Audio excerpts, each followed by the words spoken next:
గురూజీ 72 గంటల్లోనే ఫోన్లోని అద్భుతమైన జ్యోతిష్య పరిష్కారం చూపిస్తారు. నమ్మండి, నమ్మకపోండి, ఇది నిజం. శ్మశాన కాళి రుద్ర చౌడీదేవి ఆరాధకులు నంబర్ 1 వశీకరణ స్పెషలిస్ట్ గురూజీ. మనిషి పుట్టుక నుండి చనిపోయే వరకు వచ్చే అన్ని క్లిష్టమైన సమస్యలకు పరిష్కారం ఇక్కడ లభిస్తుంది. విద్య, ఉద్యోగం, వ్యవహారం, స్త్రీ ప్రేమ, పెళ్లి, సంతానం, స్త్రీ పురుష వశీకరణం, భూవశం, భార్యాభర్తల కలహాలు, కోర్టు సమస్యలు, విడాకుల సమస్యలు, చేతబడి, అప్పుల బాధ, ఇంకా మీకు ఎలాంటి సమస్యలు ఉన్నా 72 గంటల్లోనే.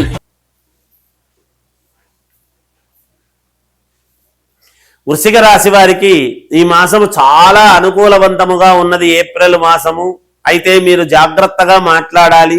మాట్లాడే ప్రతి మాట ఆచితూచి మాట్లాడితే విజయము వైపు మీ అడుగులు ఉండబోతూ ఉన్నాయి. ప్రతిదీ కూడా మీరు అనుకున్నది అనుకున్నట్టుగా సాధించుకొని మీ మనస్సుకు తగ్గట్టుగా, మీ ఇష్టికి తగినట్టుగా మీ కోరికలు తీర్చుకోబోతున్నారు అని చెప్పవచ్చును.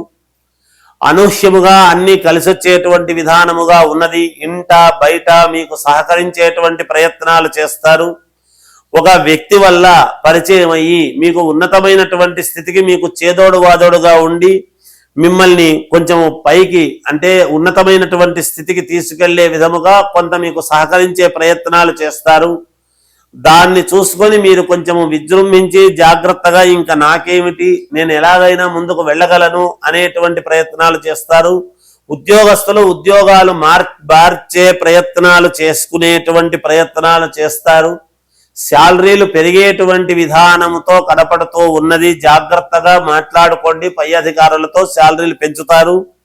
మీరే ఉండాలి, మీరు కావాలి అని అనుకునేటువంటి వాళ్ళు మీకు ఎక్కువ డబ్బిచ్చి మిమ్మల్ని పెట్టుకోవడం కానీ లేదా వేరే వాళ్ళు పిలిస్తే మీరు వెళ్ళటం కానీ జరుగుతుంది.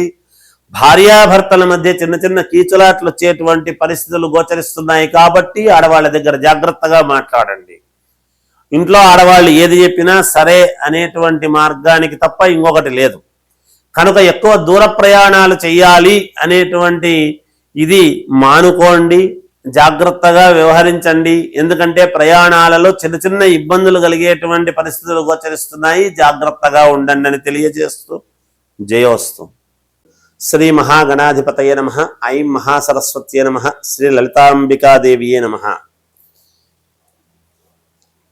ఈ ఏప్రిల్ మాసంలో ద్వాదశ రాశుల వాళ్లకు ఎలా ఉండబోతుంది అంటే, ఇప్పుడు కాలసర్ప దోషము అనేటువంటి మామూలుగా ఉండేటువంటి వాళ్ళకి కానీ కాలసర్పదోషం లేని వాళ్ళకైనా ఇక్కడ గ్రహస్థితులు ఏమున్నాయి అంటే, ఏప్రిల్ మాసంలో సింహములో కేతువు, కుంభములో రాహువు, మిగతా గ్రహస్థితులు అన్ని గ్రహాలన్నీ కూడా ఈ ఏప్రిల్ మాసం అంతా కూడా ఈ రాహు కేతువుల మధ్యనే ఉన్నాయి గ్రహాలన్నీ.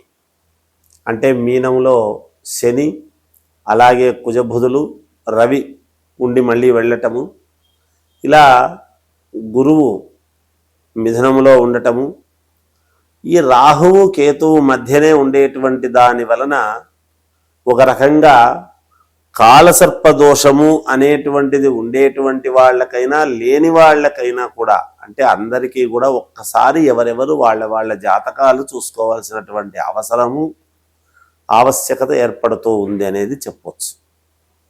అయితే మరి రాసుల ప్రకారముగా ఇవి ఈ విధముగా ఉండేటువంటి వాళ్లకు ఎవరికి మేలు జరుగుతుంది, ఎవరికి అనుకూలముగా ఉంటుంది అనేది మరి 12 రాసుల వాళ్లకు ఉంటుంది కదా. అలా ఉండినప్పటికీ సహజంగా చాలామంది జాతకాల్లో రాహు కేతువుల మధ్యనే గ్రహాలు ఉంటాయి. ఏది ఎప్పుడో పుట్టినప్పుడు కదా ఉంటాయి. కానీ ఇప్పుడు వాటి ప్రభావము చేత అంటే మిగతా గ్రహాలన్నీ కూడా ఇవాళ ఇప్పుడు ఈ నెలలో పంచాంగంలో ఉండేటువంటి చోటనే ఉన్నాయనడానికి లేదు. కానీ రాహు కుంభములో, కేతువు సింహంలో ఉండిన తర్వాత మిగతా గ్రహాలు ఎక్కడున్నాయనేది ఒకసారి చూసుకోవాలి ఎవరెవరి జాతకంలో వాళ్ళు. అలా చూసుకున్నప్పుడు ఈ రాహుకేతువుల మధ్య ఉండేటువంటి దాని వలన కొంతమందికి విపరీతముగా ధనము రావటము కానీ, అనుకున్నటువంటి పనులు నెరవేరటము కానీ, లేదా అనూహ్యముగా కలిసొచ్చేటువంటి విధానము కానీ, భూములు కొనడము కానీ, లేదా తక్కువ భూమి ఎక్కువకు అమ్ముడుపోవడము కానీ, చాలా ఇబ్బందికరమైనటువంటి కేసులు అవి ఉండేటువంటి వాళ్లకు అవలీలగా తొలగిపోయి, అసలు నేను ఇట్లా అవుతుందని అనుకోలేదు, కోర్టులో నాకు అవతలి వాళ్ళు రాని దానివల్ల నా కేసు కొట్టేసినారండి అనేటువంటి ప్రభావము చేత కొంతమందికి, అంతేకాకుండా దైవానుగ్రహం, అసలు నాకు ఇది వస్తుందనుకోలేదండి ఈ ఉద్యోగము, నేను ఎప్పుడో పెట్టాను అప్లికేషన్, ఇప్పుడు ఉద్యోగం వచ్చింది అనేటువంటి విధానం ఎవరికి అని కానీ, ఉన్నట్టుండి కళ్యాణాలు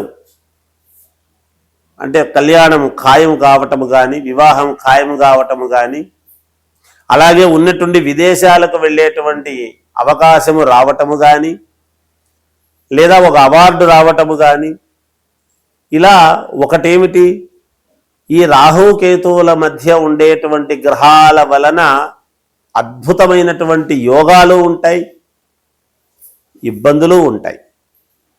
ఎవరి జాతకంలో ఇబ్బందులు ఉంటాయి, ఎవరికి అనుకూలముగా ఉంటున్నది, ఎవరికి అనుకూలముగా లేదు అనేటువంటిది ఇక్కడ ప్రాధాన్యతగా కావాల్సినటువంటి. నిజానికి రాసుల ప్రకారముగా చూసినప్పుడు ఎవరెవరి ఏ ఏ రాశి వాళ్లకు ఎలా ఉండబోతుంది అనేది ఇప్పుడు మనము తెలుసుకునే ప్రయత్నం చేద్దాము. అంతేకాకుండా లగ్నము చాలా ముఖ్యము. మొట్టమొదట ఎవరు ఏ లగ్నములో పుట్టారు, నేను ప్రతిసారి చెప్తాను, ఏ లగ్నములో పుట్టాము, లగ్నానికి మిగతా గ్రహాలన్నీ కూడా ఎక్కడెక్కడ ఏమున్నాయి అనేటువంటిది చాలా ప్రాధాన్యత.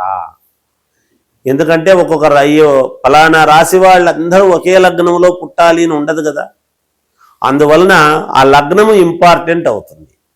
అలా ఎవరికి వాళ్ళు మీ మీ యొక్క వ్యక్తిగతమైనటువంటి జాతకాలు మీకు నచ్చినటువంటి వాళ్ళ దగ్గర, మీకు నచ్చిన జాతకుల దగ్గర, జాతకము చెప్పేటువంటి వాళ్ళ దగ్గర చూపించుకొని దానికి తగినటువంటి విధముగా చేసుకోండి. తప్పకుండా విజయము అనేటువంటిది మీ చెంత ఉంటుంది. మనము ఏదైనా ఎప్పటికప్పుడు పరిహారాలు అనేటువంటివి చేసుకుంటూ ఉంటేనే కదా జీవితం. ఆకలైనప్పుడు అన్నము తింటేనే కదా కడుపులో కొంచెము మరి అనుకూలముగా ఉండటానికి, ఏదో ఒకటి, అన్నమే కాకపోయినా ఏదో ఒకటి. అలాగే మనకు జాతకములో ఏదైనా చిన్న చిన్న ఇబ్బందులు అనేటువంటివి ఉన్నప్పుడే దాన్ని ఎప్పుడైతే మనం సమన్వయం చేసుకుంటామో తప్పకుండా అన్ని రకాల వాళ్లకు అందరికీ విజయం కలుగుతుంది అనేటువంటిది నేను పరిపూర్ణముగా తెలియజేస్తూ ఉన్నాను. ఇక ఈ రాహు కేతువుల మధ్య ఉండేటువంటి వాళ్ళకని ఉండని వాళ్ళకైనా 12 రాసుల వాళ్లకు ఎలా ఉండబోతుంది ఈ మాసమంతా, ఏప్రిల్ మాసమంతా